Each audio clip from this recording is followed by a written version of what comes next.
Oh ya Zah, atas hari ulang tahunku kemarin, hari ini aku mendapat hadiah dari kantor, tiket menginap di salah satu resort pada weekend ini. Ucap Mas Arman santai kalau tak pernah terjadi apa-apa semalam. Aku heran bagaimana ia bisa dengan gampangnya melupakan kejadian semalam yang membuatku bahkan tak bisa tidur karena kesal. Oh ya, buat apa Mas? Kok buat apa sih? Ya untuk kita pakai bersenang-senang lah. Anggap saja untuk merayakan hari ulang tahunku walaupun sudah lewat. Duh, dasar pelin-pelan. Kemarin gaya-gayaan gak mau dirayakan. Udah tua lah, bukan anak kecil lagi. Sekarang dia sendiri yang mau membuat perayaan untuk hari lahirnya sendiri. Memang manusia itu paling susah ditebak apa maunya. Oh gitu, balasku dingin. Ya bagaimana aku akan senang jika keadaannya nanti sudah bisa kutebak dari sekarang. Tak akan ada hari untuk bersenang-senang berdua, karena sudah pasti Mas Arman akan mengajak anak-anaknya dan tak lupa dengan Mbak Resti yang selalu menyokori kemanapun kami pergi. Semoga saja pas hari H kami punya sebuah halangan dan tak bisa pergi. Ya, menghabiskan waktu di rumah kurasa lebih baik daripada membuang-buang waktu dan energi yang nantinya akan membuatku emosi sendiri. Mas, kamu sudah jalan kan ke sini? Aku mengiriminya pesan teks setelah memesankan satu porsi makanan untuknya. Hari ini ia berjanji untuk menemaniku makan siang karena ada kafe yang baru dibuka di dekat kantornya dan aku ingin mencoba itu. Maaf Zah, sepertinya aku akan sedikit terlambat karena aku akan menjemput Erik terlebih dahulu di sekolahnya. Hah? Kemana pengasuhnya Erik?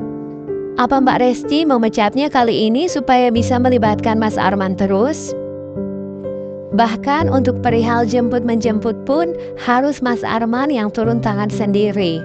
Jika seperti ini, bagaimana ia akan menikmati jam makan siangnya? Lagi-lagi aku tak punya pilihan selain hanya bisa bersabar dan menunggu. Sudah banyak pasang mata yang tertuju pada kursi kosong yang ada di depanku. Banyaknya antusias untuk kafe yang baru dibuka ini membuat pelanggan membludak dan menyebabkan banyak yang tak bisa mendapatkan kursi. Untung saja aku datang sebelum jam makan siang. Jika tidak, mungkin aku akan bernasib sama seperti mereka. Demi diskon grand opening yang ditawarkan, ada yang rela menghabiskan burger mereka sambil berdiri demi mendapatkan setengah harga dari harga normal. Sudah ada beberapa yang datang langsung untuk menanyakan perihal keberadaan orang yang akan mengisi bangku kosong yang ada di depanku. Namun aku masih tetap mempertahankannya. Ah, kenapa Mas Arman lama sekali? Aku tak enak jika harus terus menolak sedangkan Mas Arman tak kunjung tiba. Kulirik jam yang tertera pada ponselku. Sudah 30 menit berlalu, namun batang hidung Mas Arman masih tak terlihat juga. Apa aku harus tetap menunggunya? Akhirnya aku memutuskan untuk tidak menunggu Mas Arman lagi dan beranjak meninggalkan kafe ini. Karena merasa tak enak dengan antrian yang begitu panjang, serta banyaknya pasang mata yang menatap sinis ke arahku. Sudahlah, mungkin ada yang lebih penting daripada sekedar menemaniku makan siang. Gumamku dalam hati menahan kesal. Padahal ini bukanlah sebuah hal yang besar.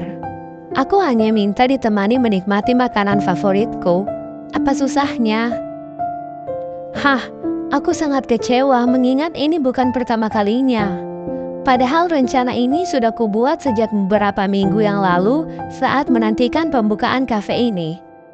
Dan Mas Arman pun sudah kuberitahu sekian jauh-jauh hari. Sampai kapan aku harus mengalah dan mengesampingkan segala keinginanku demi kepentingan anak-anak?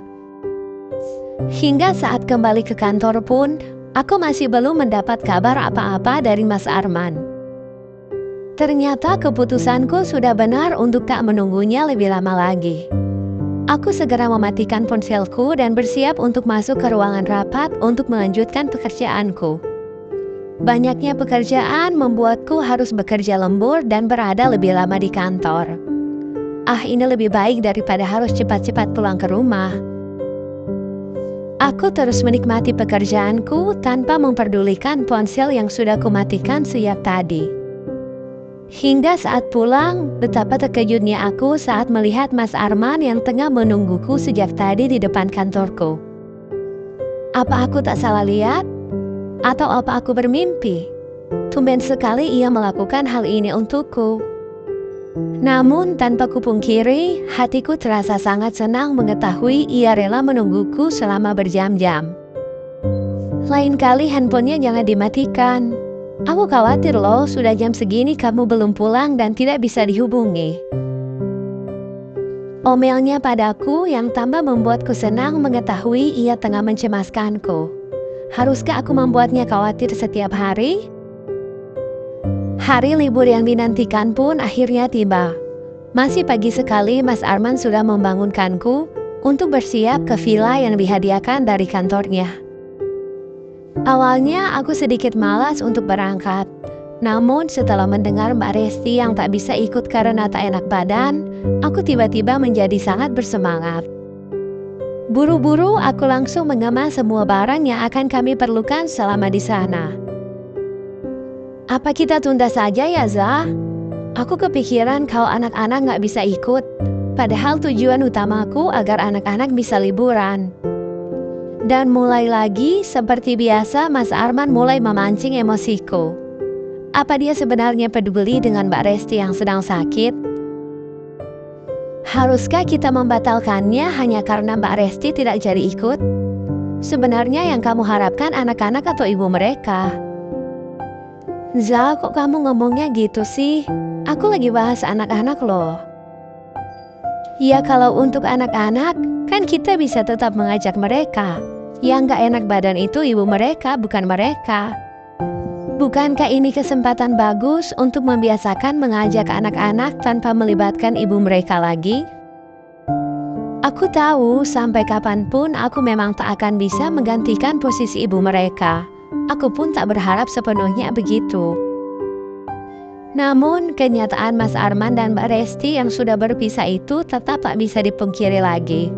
Aku hanya ingin mereka bisa sadar akan status dan posisi mereka masing-masing. Meski sempat terdiam beberapa menit, akhirnya Mas Arman bergegas untuk menjemput mereka. Ya sudah kalau begitu, kamu lanjutkan saja mengemas semuanya, aku akan menjemput anak-anak. Mendengar itu, aku langsung menyusulnya. Aku ikut Mas.